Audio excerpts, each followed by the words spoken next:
हमारे YouTube channel पे आपका स्वागत है। ऐसे ही वीडियोस के लिए चैनल को सब्सक्राइब, लाइक, शेयर करना ना भूलें और बेल आइकन ऑन करें ताकि आपको नए वीडियोस की नोटिफिकेशन मिलती रहे। Living in the heart of Tokyo. Chapter 6। निशिमिया युजुरु अब अपनी बहन की चिंता नहीं करेगी। क्लास खत्म होने के बाद निशिमिया शोको लगातार होजो क्योसुके को धन्यवाद दे रही थी और माफी मांग रही थी। वह उसे उसके बचाव के लिए धन्यवाद दे रही थी और परेशानी पैदा करने के लिए माफी मांग रही थी। क्योसुके ने बस मुस्कुराकर उसका सिर सहलाया और कहा, ये तो कोई भी सामान्य इंसान करता, इसकी चिंता मत करो। लेकिन शोको जानती थी कि यह सच नहीं था। सिर्फ क्योसुके ही था जो उसे इस तरह बचाना चाहता था। यह सोचते हुए उसे महसूस हुआ कि आज का मजाक उस पर कोई नकारात्मक असर नहीं डाल पाया। पहले की तरह जब उसे उसके पुराने स्कूल में तंग किया जाता था, इस बार वह अंदर से दुखी नहीं थी, बल्कि उसके मन में बस वही दृश्य घूम रहा था जब क्योसुके ने उस शरारती छात्र को डांटा था। उसके तीखे शब्द और सुरक्षात्मक रवैया उसकी आंखों में बस गए थे। उसके बाद दिन भर कुछ खास नहीं हुआ। उसकी सामने वाली सीट पर बैठने वाली सहपाठी सहारा मियोको अब उसकी दोस्त बन चुकी थी। दोनों क्लास के बाद बैठकर डोरेमोन के कल रात के एपिसोड के बारे में बातें कर रही थी। आज स्कूल कैसा था, दीदी? डिनर टेबल पर शोको की छोटी बहन निशिमिया युजुरु ने पूछा। यह सुनकर उनकी मां निशिमिया याएको और दादी निशिमिया इतो दोनों ने खाना रोक दिया और शोको की ओर देखने लगी। ये पहली बार नहीं था जब शोको ने स्कूल बदला था। इस तरह के दृश्य पहले भी कई बार हो चुके थे। हर बार वह एक शांत मुस्कान के साथ कहती, सब ठीक है। लेकिन परिवार जानता था कि सब ठीक है का मतलब होता था कुछ भी ठीक नहीं है। मगर इस बार कुछ अलग था। युजुरु ने अपनी बहन के चेहरे पर वो मुस्कान देखी जो उसने पहले कभी नहीं देखी थी। वह बहुत छोटी थी, इसलिए उस मुस्कान का मतलब पूरी तरह नहीं समझ सकी, पर इतना जरूर जानती थी, दीदी आज सच में खुश है। बिना जाने उसके अपने चेहरे पर भी मुस्कान आ गई। आज मैंने एक बहुत अच्छा दोस्त बनाया और उसने। शोको ने चॉपस्टिक नीचे रख दी। चेहरा खुशी से दमक रहा था और वह तेजी से बोलने लगी। धीरे बोलो, दीदी, युजुरु ने हंसते हुए टोका। शोको की इस खुशी को देखकर मां और दादी ने एक दूसरे की ओर आश्चर्य से देखा। शायद इस बार शोको को फिर स्कूल बदलने की जरूरत नहीं पड़ेगी। शोको ने अपने उत्साह को थोड़ा काबू में किया। वह स्कूल से लौटते ही यह सब बताना चाहती थी, मगर मां अभी अभी काम से लौटी थी। मैंने सच में एक बहुत अच्छा दोस्त बनाया, शोको ने दोहराया। सच में? युजुरु ने शक भरे स्वर में पूछा। उसे याद था, पहले भी कुछ बुरे बच्चे दोस्त बनने का नाटक करते थे और बाद में शोको के साथ मजाक उड़ाते थे। उसे डर था कि कहीं इस बार भी वही बात न हो। मां और दादी के मन में भी यही चिंता थी, लेकिन उन्होंने कुछ नहीं कहा। दादी ने शोको का मन न दुखाने के लिए चुप रहना बेहतर समझा, और मां याएको हमेशा मानती थी कि शोको को अपने अनुभव खुद ही सीखने चाहिए। कभी कभी बुरे दोस्त भी इंसान को मजबूत बनाते हैं। शोको ने गुस्से में अपने गाल फुला लिए, मानो पफरफिश बन गई हो जो क्योसुके सच्चा दोस्त है। उसने आज मेरी रक्षा की, उसने जोर से कहा। क्या किसी ने तुम्हें तंग किया था? युजुरु तुरंत चिंतित हो गई। हाँ, एक छात्र मेरी बोलने की शैली की नकल कर रहा था। तब होजोकुन ने उसे माफी मांगने पर मजबूर कर दिया। शोको ने पूरी बात विस्तार से बताई। कैसे इशिदा शोया ने जापानी क्लास में उसका मजाक उड़ाया और कैसे क्योसुके ने टीचर से बहस करवाई ताकि इशिदा माफी मांगे। यहाँ तक कि क्योसुके ने उसे 3 बार माफी मांगने पर मजबूर किया क्योंकि पहली 2 बार वह सच्ची नहीं थी। शोको उत्साह से घटना दोहराने लगी। उसके बाल इधर उधर उड़ रहे थे और चेहरे पर चमक थी। माँ और दादी ने एक दूसरे को देखा। खुश भी थी मगर थोड़ा चिंतित भी, क्योंकि शोको की खास स्थिति के कारण युजुरु भी पहले स्कूल में तंग की गई थी। इन दोनों ने इंसानियत के बुरे चेहरे बहुत बार देखे थे। शिक्षक जिन्होंने साथ नहीं दिया और बच्चे जिनसे मासूमियत की उम्मीद थी, वे भी निर्दयी निकले। अब अचानक किसी क्योसुके जैसे लड़के का मिलना, जो शोको का इतना ख्याल रखे, किसी परीक्षा जैसा लग रहा था। क्या ये सब सच है? युजुरु ने माँ और दादी की सोच जुबान पर ला दी। उनके घर में भूमिकाएं साफ थी। माँ याय को सख्त और चुप रहती थी। दादी हमेशा शोको का दिल संभालती थी और युजुरु वो बातें कह देती थी जो बाकी नहीं कह पाते थे। सच है, शोको ने फिर गाल फुला लिए। होजो क्योसुके वाकई बहुत अच्छा इंसान था। तो फिर युजुरु, दादी बोली, अगर शोको ने स्कूल में अच्छा दोस्त बना लिया है तो अब हमें चिंता करने की जरूरत नहीं। अब तुम भी स्कूल जा सकती हो। हाँ युजुरु, तुम भी स्कूल जाओ। शोको ने खुशी में युजुरु का हाथ पकड़ लिया। युजुरु जो अब तक बोल रही थी, अचानक चुप हो गई और सिर झुका लिया। युजुरु, शोको और दादी दोनों ने चिंता से पुकारा। युजुरु, माँ ने सख्ती से कहा, कल मैं तुम्हें तुम्हारे नए स्कूल छोड़ने चलूंगी। युजुरु ने सिर उठाया। वह जानती थी माँ का फैसला नहीं बदलेगा, इसलिए उसने चुपचाप कहा, ठीक है माँ। टेबल पर माहौल हल्का हो गया। सब फिर से मुस्कुराते हुए खाना खाने लगे। शोको स्कूल की और बातें बताने लगी। माँ के चेहरे पर भले ही वही गंभीरता थी, लेकिन आंखों की हल्की चमक बता रही थी कि वह भी खुश हैं। उस रात युजुरु ने सपना देखा। शोको स्कूल में खड़ी है, मुस्कुरा रही है और बहुत सुंदर गाना गा रही है। पीछे एक लड़का खड़ा है, जिसका चेहरा साफ नहीं दिख रहा, लेकिन वह ताली बजा रहा है। उधर स्कूल के बाद इशिदा शोया अपने दोस्तों शिमादा काजुकी और हिरोसे केसुके के साथ खेलने नहीं गया। वह अकेला घर की ओर भागा। माँ से कुछ कहे बिना ऊपर चला गया। Shoya, Shoya. उसकी माँ इशिदा मियाको ने दुकान से आवाज दी। क्या हुआ बेटा, आज दोस्तों के साथ नहीं गया? शोया ने कोई जवाब नहीं दिया, बस सिर झुकाकर सीढ़ियां चढ़ता रहा। रुको शोया।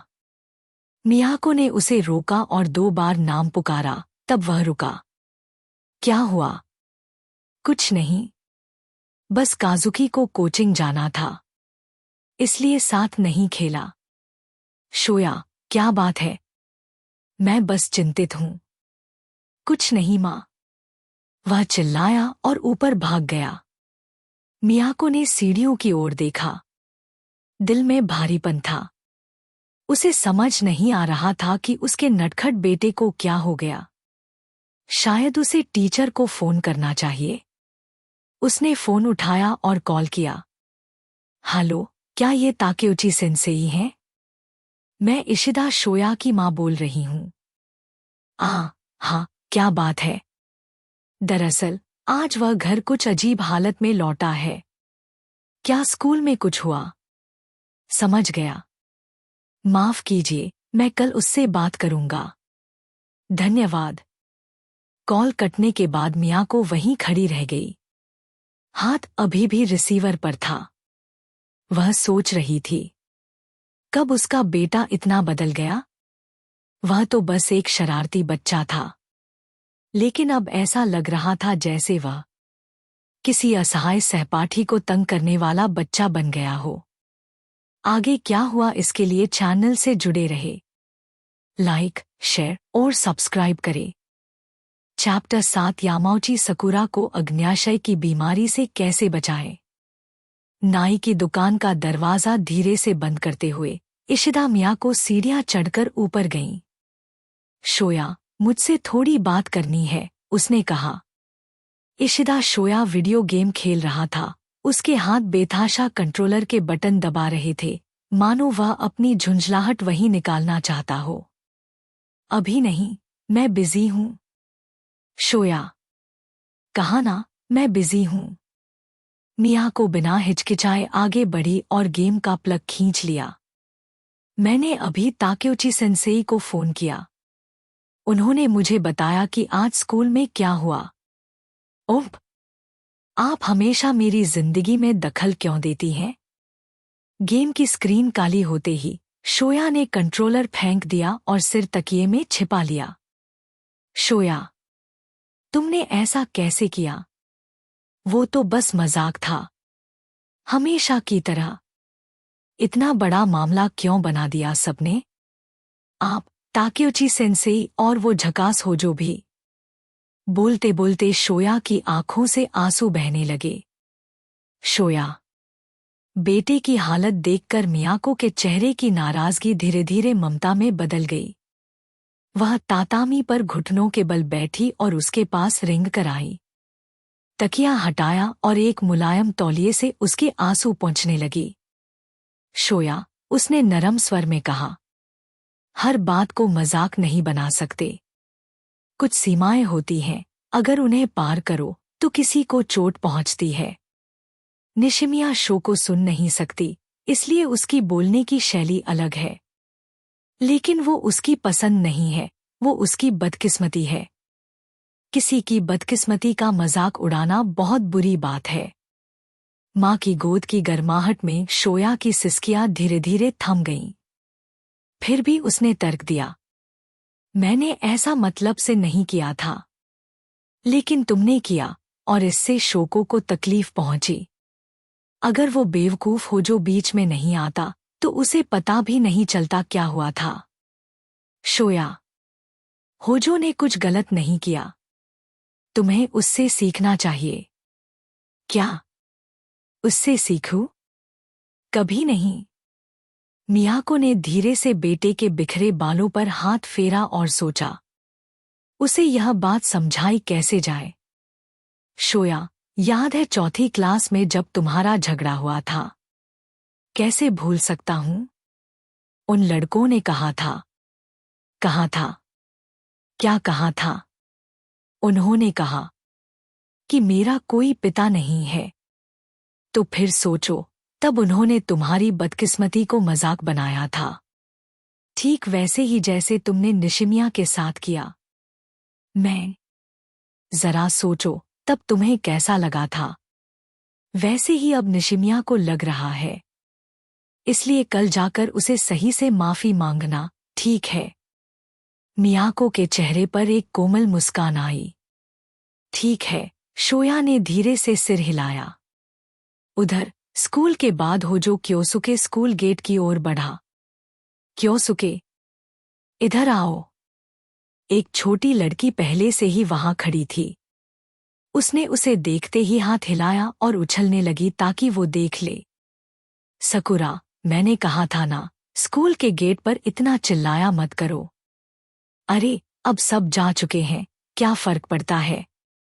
वैसे तुम आज इतने लेट क्यों हुए? यामाउची सकुरा की सुनहरी आंखें ढलते सूरज की रोशनी में बिल्ली जैसी चमक रही थी।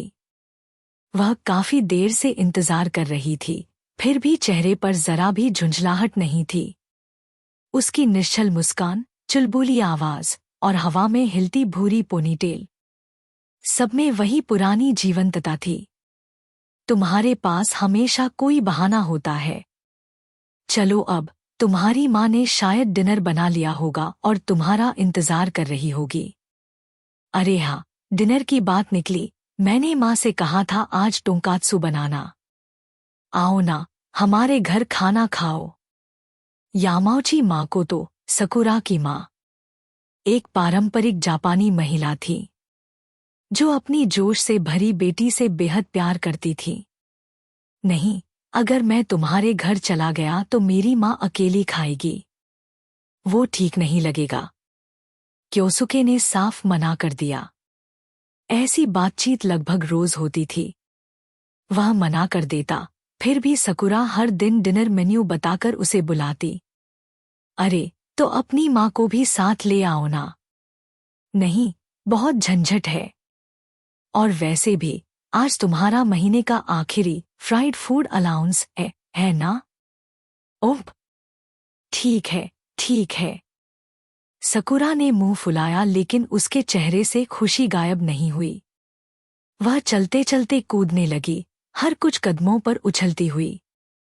कभी कभी बैग का वजन उसे गिराने की कगार पर ले आता, लेकिन उसे पता था क्योसुके हमेशा उसे संभाल लेगा। क्या तुम ठीक से चल भी सकती हो? क्योसुके ने 5वीं बार उसे थामते हुए कहा। हाँ हाँ, कोई बात नहीं, तुम तो हो ही यहाँ। सकुरा हंसते हुए बोली और फिर अपनी एकल हॉपस्कॉच गेम जारी रखी। भले ही ये रास्ता वो पिछले 3 सालों से रोज तय करते थे, फिर भी हर दिन क्योसुके के साथ नया लगता था। वह सच में नहीं चाहती थी कि क्योसुके हर रात उनके घर खाना खाए।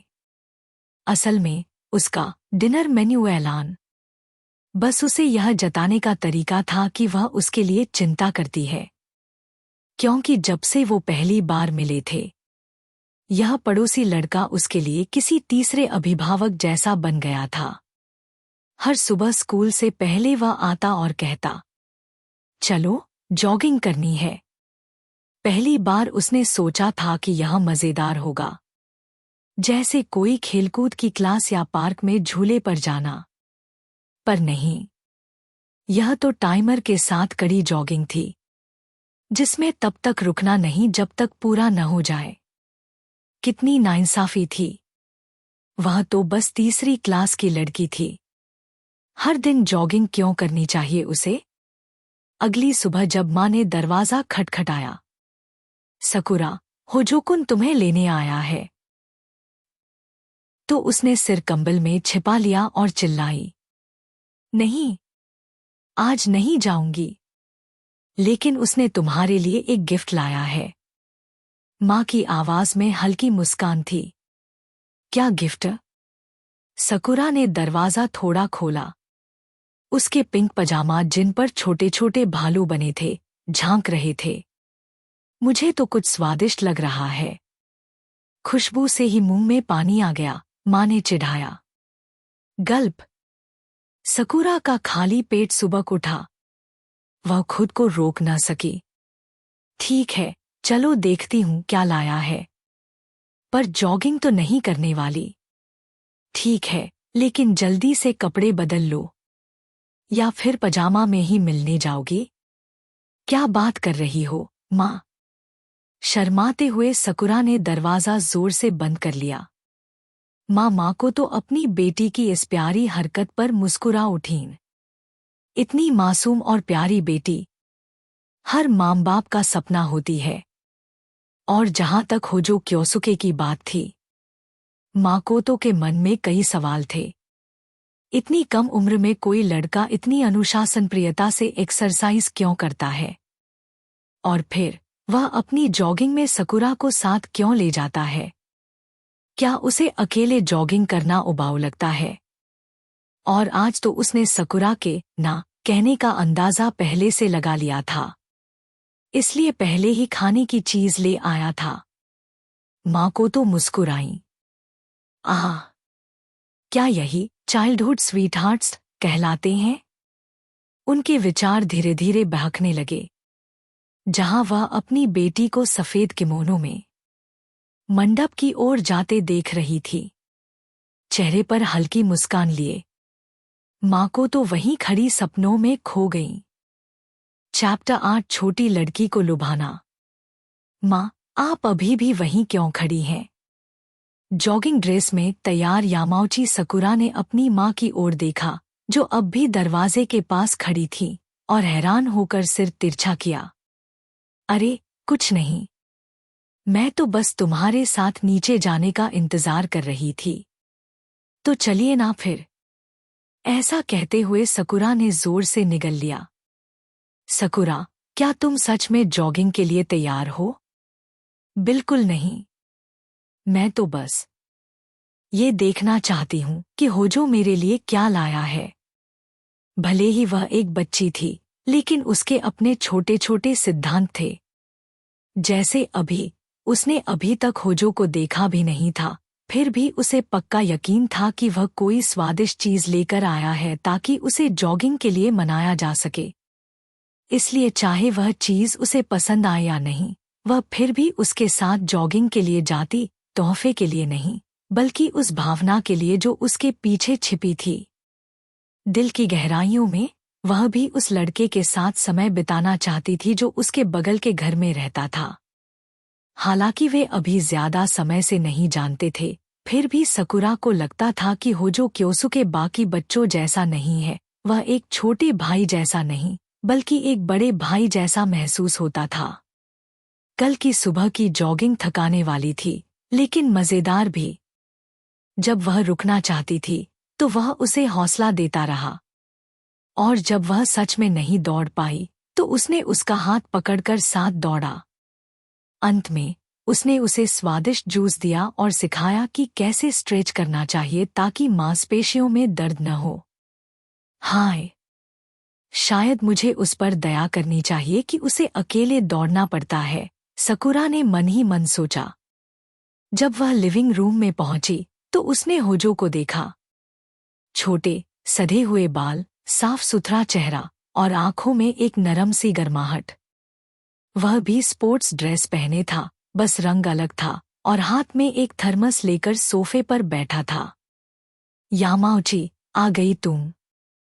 क्योसुके मुस्कराया। परफेक्ट। प्लान काम कर रहा है। तुम यहाँ क्या कर रहे हो? मैंने कहा था ना, मैं तुम्हारे साथ जॉगिंग नहीं करने वाली। सकुरा का चेहरा लाल हो गया, लेकिन उसने होंठ फुला लिए और जिद्दी बनने की कोशिश की। यह लो, गर्मागर्म दूध में पपीते की खीर बनाई है, जरा चखो तो सही। क्योसुके ने थर्मस खोला और नीचे से चम्मच निकाली।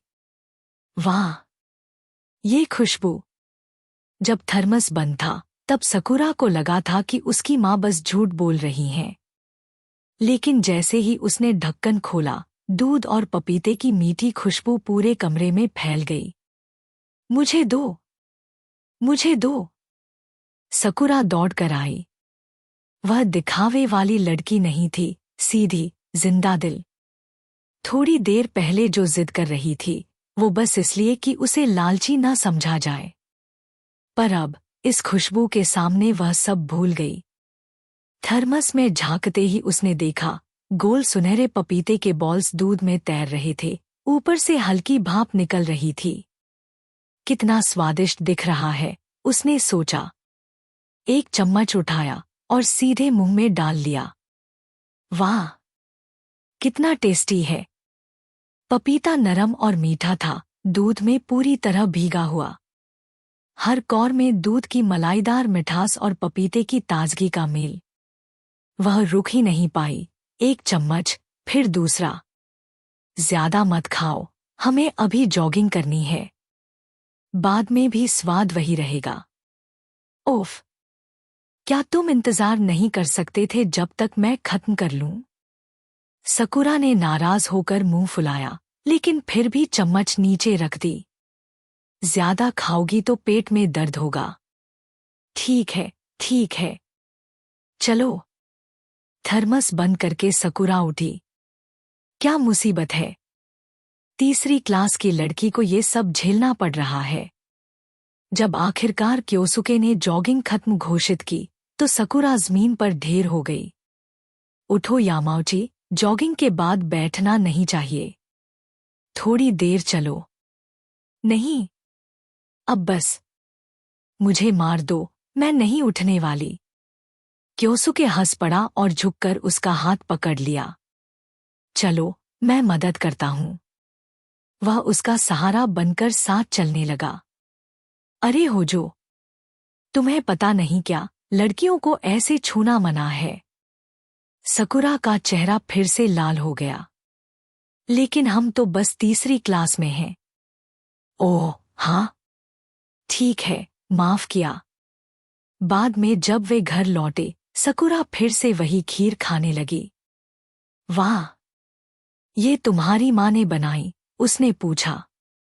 नहीं, मैंने खुद बनाई है। क्या तुमने? सकुरा की आंखें चौड़ी हो गईं। उसकी माँ यामाउची मकोतो भी चौंक गई। हाँ, आसान है। बस पपीते को बॉल्स में काटो, दूध डालो और थर्मस में रख दो। कमाल है, सकुरा ने तालियां बजाईं।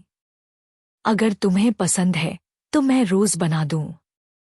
नहीं, रोज खाऊंगी तो स्पेशल नहीं रहेगा। कोई बात नहीं, और भी बहुत सी डिशेज हैं। सच में? हाँ, पपीता स्नो फंगस स्ट्यू, पपीता कोकोनट मिल्क जेली, पपीता लोटस सीड्स के साथ। जैसे जैसे वह बोलता गया, सकुरा की आंखें चमकती गईं। और अगर पपीते से ऊब जाओ तो याम से बने डेजर्ट्स भी हैं। याम? वो चिपचिपा वाला? नहीं खाना मुझे। रुको, पहले सुनो। याम पैनकेक दूध, अंडे और चीनी के साथ बनाया जाता है। ऊपर से तिल छिड़क कर तला जाता है। बाहर से कुरकुरा, अंदर से नरम। सकुरा की आंखों में स्वादिष्ट गोल्डन पैनकेक का चित्र उभर आया। और याम आइसक्रीम भी बनती है। स्टीम्ड याम, दूध और चीनी से बनी, ऊपर ब्लूबेरी जैम। क्या याम से आइसक्रीम भी बनती है? बिल्कुल। और केक भी। रुको, रुको। मैं मान गई। मैं हर सुबह जॉगिंग करूंगी। बस ये सब मेरे लिए बनाते रहो। क्योसुके मुस्कराया और उसके सिर पर हाथ रखा। Good girl. मकोतो यह सब देखकर दंग रह गई। इतना छोटा लड़का और इतनी डिशेस जानता है। होजोकुन, क्या तुम्हारी माँ ने ये सब सिखाया? नहीं, मेरी माँ को तो कुकिंग ज्यादा नहीं आती। ये मेरा शौक है। तो सारी चीजें पपीते और याम से क्यों? क्योंकि ये दोनों अग्न्याशय, पैंक्रियाज, के लिए अच्छे हैं। अग्न्याशय के लिए अच्छे? माम बेटी दोनों चौंक गईं। हाँ, सकुरा। अब से तुम्हें फैटी और जंक फूड नहीं खाना चाहिए। कोई सोडा नहीं, ज्यादा खाना नहीं, और नियमित डाइट रखो। जब क्योसुके ऐसे बोलने लगा जैसे कोई डॉक्टर हो, सकुरा का चेहरा उतर गया। उसे बिना जंक फूड वाला जीवन नजर आने लगा। लेकिन मकोतो के मन में सवाल उठे। इतनी कम उम्र में ये लड़का हेल्थ पर इतना ध्यान क्यों देता है? उन्हें क्या पता था कि पहली बार जब क्योसुके ने सकुरा को देखा था तो उसके सिर के ऊपर एक लाइन चमकी थी। I want to eat your pancreas Yamauchi Sakura, मुख्य पात्र। वह उसकी सिस्टम की कुंजी थी। क्योसुके जानता था, पिछले जीवन में सकुरा की मृत्यु एक पैनक्रियाटिक बीमारी से हुई थी। वह लड़की जो हमेशा मुस्कराती थी, आखिर में एक हत्यारे की शिकार बन गई। उस पल से क्योसुके ने ठान लिया, वह इस बार उसे बचाएगा। वह उसे रोज जॉगिंग कराएगा, स्वस्थ खाना खिलाएगा और उसकी जिंदगी लंबी करेगा। अब जब सकुरा छठी क्लास में थी तो वह हर सुबह की जॉगिंग और क्योसुके के हेल्दी पकवानों की आदी हो चुकी थी। वह हर दिन अपनी डाइट रिपोर्ट भी देती थी। उसे यह सब बंदिशें नहीं लगती थीं, बल्कि उसे लगता था कि कोई उसकी बहुत परवाह करता है। क्योसुके को मुझसे पहली नज़र में ही प्यार हो गया होगा, वरना कोई इतना ख्याल क्यों रखेगा? और फिर वह मुस्कराते हुए बोली, क्योसुके, तुम्हारी क्लास कोरस कंपटीशन में कौन सा गाना गा रही है? क्या जासूसी कर रही हो? अरे नहीं, मुझे तो पहले से पता है, द मॉन्स्टर्स बैलेड। बस तुम्हें डींग मारने का मौका दे रही थी। तो फिर पूछने की क्या जरूरत थी? क्योंकि अब तुम्हें भी पूछना पड़ेगा कि हम कौन सा गाना गा रहे हैं। क्योसुके हंसा, अब वह भी उसकी अजीब तर्क शक्ति का आदी हो चुका था। ठीक है, बताओ सकुरा, तुम्हारी क्लास क्या गा रही है? चूंकि तुमने अच्छे से पूछा है, तो बताती हूँ, रेड ड्रैगन फ्लाई। उसकी मीठी, बचकानी आवाज सुनकर क्योसुके बस मुस्करा दिया। चैप्टर 9 सुंदर लेकिन भुलक्कड़ लड़की। होजो क्योसुके ने राहत की सांस ली। भले ही वह बाहर से शांत दिख रहा था, लेकिन जब से उसने अपनी कक्षा के गीत द मॉन्स्टरस बैलेड और निशिमिया शो को, वह लड़की जिसे उसकी सुनने की कमी के कारण उसके सहपाठी तिरस्कृत करते थे, के बीच का संबंध देखा था, तब से वह चिंतित था कि कहीं सकुरा की कक्षा में भी कोई अजीब भयावह बालगीत न हो। वह जानता था कि जापानी बालगीत कितने अंधेरे और विचित्र कहानियों से भरे होते हैं। रेड ड्रैगनफ्लाइज? यह तो अच्छा है। जापानी बालगीतों में से यह कुछ गिने-चुने गीतों में से एक है जो सच में बच्चों के लिए उपयुक्त हैं। क्योसुके, तुम फिर से ऐसी बातें कर रहे हो जो मुझे समझ नहीं आती। सब तुम्हारी किताबें पढ़ने की आदत की वजह से है। तुम मुझे पूरा बेवकूफ बना देते हो। सकुरा, क्या तुम हमेशा से ही थोड़ी भुलक्कड़ नहीं हो? हाँ, लेकिन उसमें सुंदर शब्द जोड़ो। तो फिर सुंदर भुलक्कड़? तुम्हें ऐसा नाम पसंद है? तुम्हें भी तो पसंद है ना? उपनाम तो दोस्त ही देते हैं। मैं खुद को एक नाम दूंगी और तुम मुझे वैसे बुलाना शुरू कर दो, फिर वो मेरा आधिकारिक नाम बन जाएगा। छठी कक्षा तक पहुंचते पहुंचते सकुरा की अपनी दुनिया की तर्कशक्ति पूरी तरह से विकसित हो चुकी थी। ठीक है, सुंदर भुलक्कड़, क्या तुमने रेड ड्रैगनफ्लाइज का गीत सीख लिया? बिल्कुल। माँ ने मुझे यह गीत तब सिखाया था जब मैं बहुत छोटी थी। यह तो सही है। आंटी मकोटो वैसी ही है जो लोरी गाते हुए बच्चों को सुलाती हैं। मेरी माँ जैसी नहीं। आंटी मिकिको ने तुम्हें बचपन में लोरी नहीं सुनाई? कभी नहीं। सच कहूं तो अगर तुलना करूं तो सुंदर भुलक्कड़ का खिताब मेरी माँ को ही मिलना चाहिए। हाँ हाँ। क्या तुम अपनी माँ के बारे में ऐसा बोल सकते हो? जब तक तुम उन्हें नहीं बताओगी तब तक सब ठीक है। हाँ। अब मेरे पास तुम्हारा राज है। कल मुझे 2 याम आइसक्रीम चाहिए। ठीक है, लेकिन फिर तुम्हें हर सुबह 500 मीटर ज्यादा दौड़ना पड़ेगा। माफ करना। कृपया मुझे माफ कर दो, क्योसुके-सामा। सकुरा तुरंत उसके आगे झुककर दोनों हाथ जोड़कर नाटकीय अंदाज में माफी मांगने लगी। ठीक है, अगर तुम्हारी कक्षा गान प्रतियोगिता जीत गई तो मैं तुम्हारे लिए कोला से भी स्वादिष्ट पेय बनाऊंगा। सकुरा के मूड पल भर में बदल गए। अब वह एक विजयी मुद्रा में थी, एक हाथ कमर पर और दूसरा क्योसुके की ओर इशारा करते हुए। तो तैयार रहो हारने के लिए। हाँ हाँ, अब जल्दी घर चलो। आंटी मकोटो परेशान हो रही होंगी। ओह नहीं, इतना देर हो गया। चलो भागो, क्योसुके। यह कहते ही सकुरा दौड़ पड़ी। उसका बड़ा बैग, जो उसके छोटे से शरीर से कहीं ज्यादा बड़ा था, और उसकी झूलती पोनीटेल दोनों एक साथ डोल रहे थे। क्योसुके को डर था कि कहीं वह बैग के बोझ से गिर न जाए। क्या कर रहे हो? जल्दी चलो। क्योसुके को आराम से चलते देख सकुरा वापस लौटी और उसका हाथ पकड़कर खींचने लगी, ठीक वैसे ही जैसे कभी क्योसुके ने उसका हाथ पकड़कर दौड़ाया था। दोनों जल्दी ही सकुरा के घर पहुंच गए। थोड़ा विदा लेकर क्योसुके अपने घर की ओर चल पड़ा। दोनों के घर एक दूसरे से बस एक पतली गली से अलग थे। मैं आ गया। वापस आ गए, क्योसुके। आज तुम्हारे पापा ने फार्म से बीफ भेजा है। ओह! क्या फिर से कोई गाय का पैर मुड़ गया या वो उदास हो गई? हाँ हाँ हाँ। मिकिको होजो, जो अब भी रसोई में व्यस्त थी, हंस पड़ी। क्योसुके, तुम अपनी माँ के बारे में ऐसा कैसे बोल सकते हो? क्यों नहीं? हर बार जब तुम बीफ चाहती हो, पापा किसी न किसी गाय को सुविधाजनक रूप से बीमार बना देते हैं। कितने बुरे हो तुम! अपनी माँ के बारे में ऐसी बातें। मेरा दिल टूट गया। मिकिको ने मुड़कर बेटे की ओर देखा, मुंह फुलाए हुए। उनका चेहरा अब भी जवानी से भरा था, समय ने जैसे उन्हें छुआ ही न हो। वह किसी 12 वर्षीय बच्चे की मां नहीं लगती थी, बल्कि किसी हाई स्कूल की लड़की जैसी दिखती थी। जब मैं अगले साल मिडिल स्कूल जाऊंगा, तब तुम्हें पापा के पास होक्काइडो वापस जाना चाहिए। क्योसुके रसोई में जाकर सलाद तैयार करने लगा।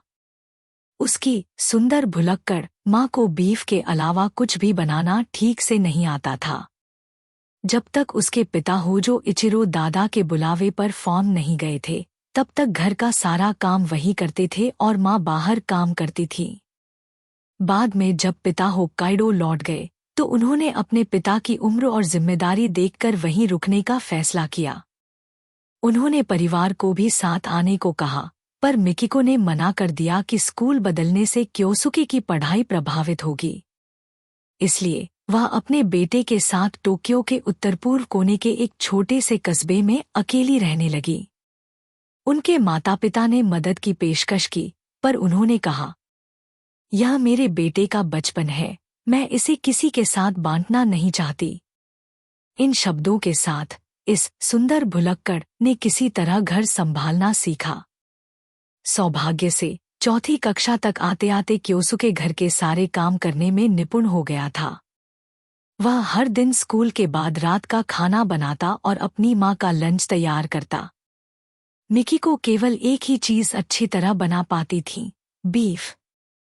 पिता को चिंता रहती थी कि माँ बेटे भूखे न रहें, इसलिए वह अक्सर फार्म से बीफ भेजते रहते थे। धीरे धीरे हर बार जब बीफ आता, मिकिको पूछती क्यों, और पिता कोई न कोई मजेदार बहाना बना देते। कभी गाय के पैर मुड़ गए, कभी वह उदास हो गई, कभी उसका ब्रेकअप हो गया। क्योसुके सोचता था कि शायद दादा इन बातों पर पापा को पीटते होंगे, पर अब तक तो कोई आपात संदेश नहीं आया था। इन सबके बावजूद माँ अब भी खुशमिजाज और जवान रहीं, जबकि उनकी उम्र की अन्य महिलाएं घरेलू तनाव में झुलस चुकी थी। क्योसुके की बात सुनकर मिकिको ने बीफ काटना बंद किया और मुड़ी। क्योसुके, हमने तो तय किया था कि तुम्हारे प्राइमरी स्कूल से निकलते ही हम सब होक्काइडो लौट जाएंगे। मेरे रहने की एक खास वजह है। और वैसे भी आपको और पापा को कुछ वक्त साथ बिताना चाहिए। कैसा वक्त? वहां तो तुम्हारे दादा दादी और रिश्तेदार भी हैं। सही है, लेकिन मैं अपना ख्याल रख सकता हूँ। आप पापा के साथ रहिए। कभी नहीं। अगर मैं होक्काइडो चली गई, तो वहां से मैं चिंता में रात भर सो नहीं पाऊंगी। किस बात की चिंता? कि तुम भूखे न रह जाओ। मिकिको ने देखा कि क्योसुके लगभग तैयार सलाद पकड़े खड़ा था, तो हंस पड़ी। ठीक है, मान लो तुम भूखे नहीं रहोगे, तो भी अगर तुम्हें कोई बुरा व्यक्ति मिल जाए तो? मैं अपना ख्याल रख सकता हूँ। और वैसे भी यहाँ रहने की मेरी एक वजह है। वजह? कहीं वो छोटी सकुरा तो नहीं? जैसे ही बात बेटे की प्रेम जिंदगी पर आई, मिकिको की सारी चिंता जिज्ञासा में बदल गई। यह भुलक्कड़ माँ अचानक इतनी चालाक कैसे हो गई? क्योसुके ने सिर पकड़ लिया। हाँ, मुझे पता था। मिकिको खुशी से हाथ थपथपाने लगी। ऐसा करो, हम सकुरा के परिवार को भी साथ ले चलते हैं। तुम्हारे दादा यामाओची-सान को फार्म में नौकरी दे देंगे और तुम दोनों साथ पढ़ाई कर सकोगे। क्योसुके थोड़ी देर के लिए सोच में पड़ गया। अगर यह मुमकिन हो तो वह मना नहीं करेगा। आखिरकार 12 साल के बच्चे को अकेले रहने देना आसान नहीं था। कहा जाता है, पैसे से सब कुछ नहीं खरीदा जा सकता, बट शायद इस बार हो सकता है। माँ, अगर यह सिर्फ सकुरा की बात नहीं हो तो? क्योसुके, तुम्हें समझ है कि तुम क्या कह रहे हो? मिकिको स्तब्ध रह गई। हाँ, मजाक कर रहा हूँ। चलो, फिर कभी बात करेंगे। क्योसुके निस्बरन हंसी। रात का खाना खत्म हुआ और सोने का समय आ गया। चैप्टर 10 दुनिया को तुम्हारी आवाज सुनने दो। होजो क्योसुके बिस्तर पर लेटा हुआ छत को देख रहा था, दिन भर की बातों पर सोचते हुए। आज की सबसे बड़ी बात थी निशिमिया शौको से मुलाकात। इतनी प्यारी मासूम लड़की सचमुच दुनिया का एक अनमोल खजाना थी। लेकिन वह उसकी इच्छा कैसे पूरी करे, या फिर उसका भाग्य कैसे बदले? यह सोच थोड़ा स्वार्थी जरूर था, लेकिन उसके मन में यह सवाल बार बार उठ रहा था। आखिरकार शौको का मूल भाग्य शायद बहुत दुखद था। किसी भी तरह से देखा जाए, उसे सावधानी से सोचना होगा। उसकी इच्छा, क्या वह दोस्त बनाना चाहती थी? क्योसुके को याद आया कैसे ब्रेक के समय शौको अपनी नोटबुक लेकर सबके पास जा रही थी, दोस्ती करने की कोशिश में। शायद यही उसकी इच्छा थी। नहीं, इतना आसान नहीं हो सकता। अगर ऐसा होता तो वह इच्छा आज ही पूरी हो जाती, क्योंकि जिस तरह शौको ने उससे व्यवहार किया था, अब तक वे दोनों पक्के दोस्त बन चुके थे। फिर क्या बोलना सीखना? यह बात ज्यादा तर्कसंगत लग रही थी। क्योसुके ने देखा था और बातों में महसूस किया था कि शौको सामान्य आवाज सुन सकती थी, बस बोलने वाला व्यक्ति थोड़ा धीरे बोलता तो बेहतर समझ पाती। वह होंठ की हरकत पढ़कर समझती थी, इसलिए अलग अलग उच्चारण उसके लिए मुश्किल थे। जैसे जापानी में कांसेई बोली और मानक भाषा में उच्चारण समान होते हुए भी लहजा बदल जाता है। अगर कोई धीरे बोले तो बात समझ आती है, लेकिन तेज बोले तो सब गड़बड़। तो अगर शौको बोलना सीख जाए तो शायद उसकी सुनने की समस्या कुछ हद तक सुधर जाए। घर लौटने के बाद क्योसुके ने अपनी माँ से भी डॉक्टर दोस्त से बात करने को कहा था। क्या कोक्लियर इम्प्लांट जैसी कोई चिकित्सा मदद कर सकती है? डॉक्टर ने कहा, अगर वह अभी भी छठी कक्षा में हियरिंग एड इस्तेमाल कर रही है तो इम्प्लांट से शायद फायदा न हो, बाकी उपचार के लिए और जानकारी चाहिए। क्योसुके ने पहले ही सोचा था कि उसे बोलना कैसे सिखाया जाए। उसने देखा था कि शौको धन्यवाद और अलविदा जैसे शब्द साफ बोल सकती है, मतलब उसे सिखाना संभव था। उसकी योजना थी जापानी गोजून चार्ट 50 ध्वनियां से शुरुआत करना। चाहे पहले किसी ने उसे जैसे भी सिखाया हो, वह इसे ऐसे पढ़ाएगा जैसे किसी विदेशी को नई भाषा सिखा रहा हो। और क्योंकि शौको अपने उच्चारण को सही नहीं पहचान पाती, वह उसे बोले समय अपनी जीभ की स्थिति दिखाएगा और उसे अपने मुंह के पास रखकर कंपन महसूस कराएगा। उसे विश्वास था, अगर दोनों का उच्चारण तरीका एक जैसा होगा तो आवाज भी समान निकलेगी, और अगर नहीं निकली तो दूसरा तरीका निकालेगा। क्योसुके को भरोसा था, यह तरीका कारगर रहेगा। शौको के परिवार ने शायद सिखाने की कोशिश की थी, लेकिन पूरी मेहनत नहीं की। या फिर उन्होंने सोच लिया कि उसकी सुनने की समस्या के कारण उसे बोलने पर जोर न दिया जाए, इसलिए संकेत भाषा और लिखकर संवाद सिखाया। संभव है उनके पास इतना धैर्य या समय ही न रहा हो। आखिरकार किसी श्रवणक्षम व्यक्ति को बोलना सिखाना विदेशी भाषा सिखाने से भी कठिन काम है। जो भी हो, कल से वह शौको को बोलना सिखाएगा। पहला छोटा लक्ष्य, उसे द मॉन्स्टर की बैलेड गाना सही तरह गाना सिखाना। जहां तक किस्मत बदलने की बात थी, क्योसुके ने अनुमान लगाया था कि शायद उसके असली भविष्य में शौको को ईशिदा शोया और उसके दोस्तों द्वारा बुली किया जाना था। लेकिन इस बार उसके रहते ऐसा नहीं होगा। ईशिदा बुरा लड़का नहीं था, बस उसे सही दिशा दिखाने वाला कोई नहीं था। क्योसुके को भरोसा था, वह शोया और उसके दोनों शरारती दोस्तों को सिखा सकता है कि किसी को तंग करना गलत क्यों है। क्या मुझे आत्मरक्षा सीखनी चाहिए? वह सोचने लगा, ईशिदा और उसके दोस्तों से निपटने के लिए या भविष्य में किसी और खतरे से बचने के लिए। बॉक्सिंग?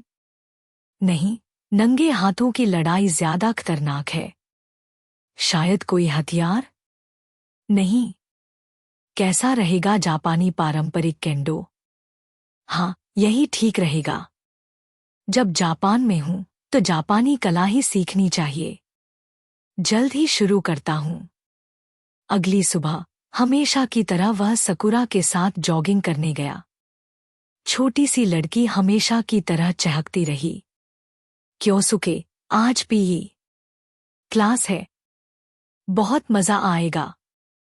भूल गई, हमारी पीई क्लास तुम्हारी ही टाइम पर है, पता है, इसलिए तो पूछ रही हूं, क्या तुम हमारे साथ खेलोगे?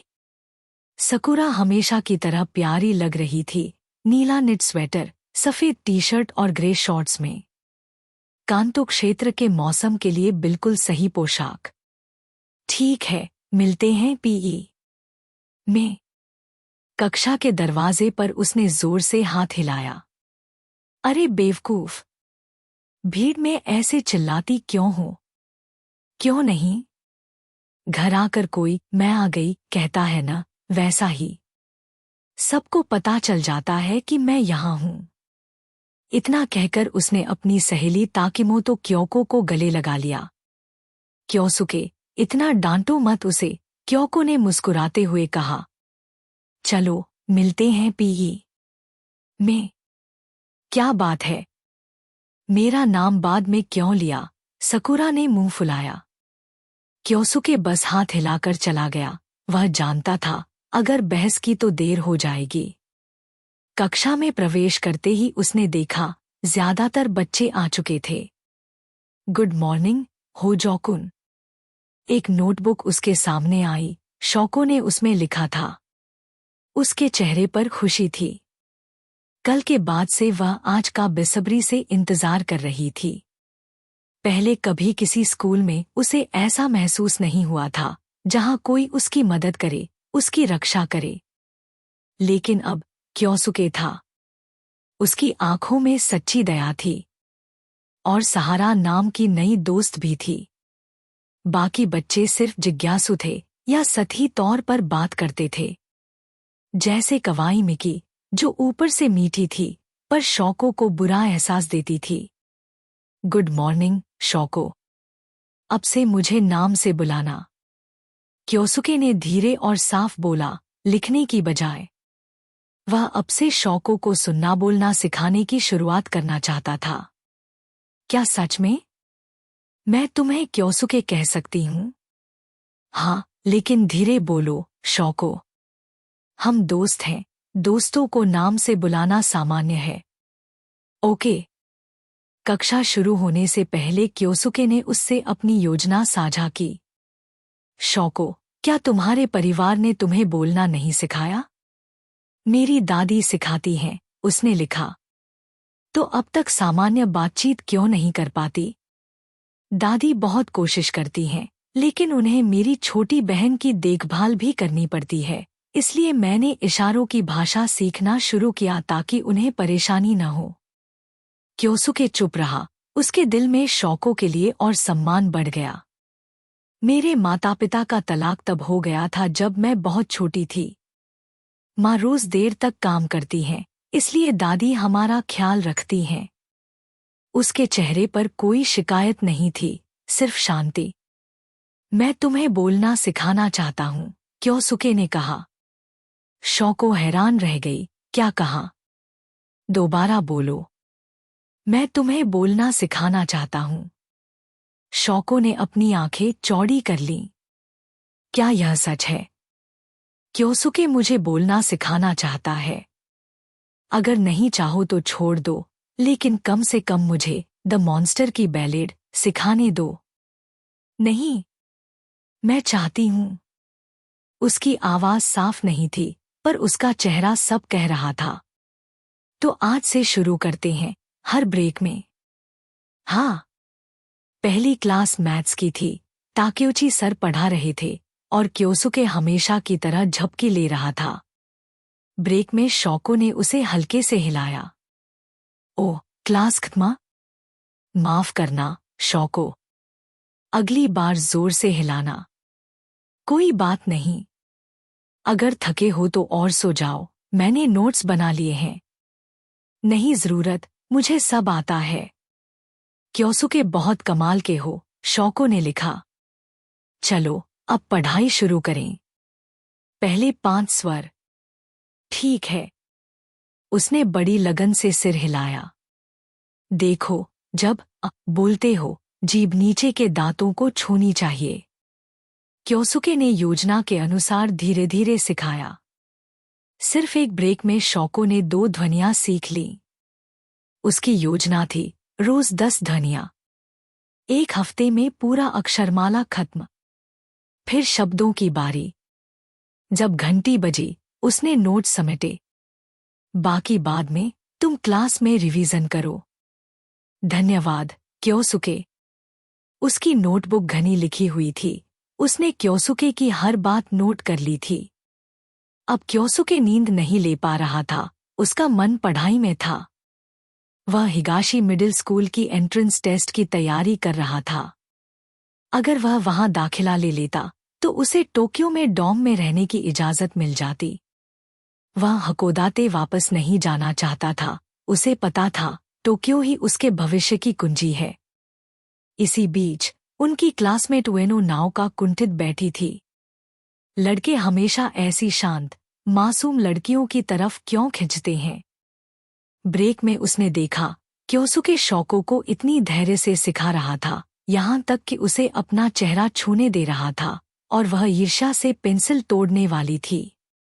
मुझे भी तो यह चाहिए। क्या मैं भी उससे कुछ पूछने जाऊं? पर अगर उसने मना कर दिया तो? उफ, सब उस शौको की गलती है। उसे पता नहीं था कि पास बैठे ईशिदा शोया ने उसकी निगाहें देख ली थी। और पिछले रात अपनी माँ की डांट याद करते हुए उसने मन ही मन बदला लेने की योजना बना ली। आगे क्या हुआ इसके लिए चैनल से जुड़े रहे। लाइक, शेयर और सब्सक्राइब करें।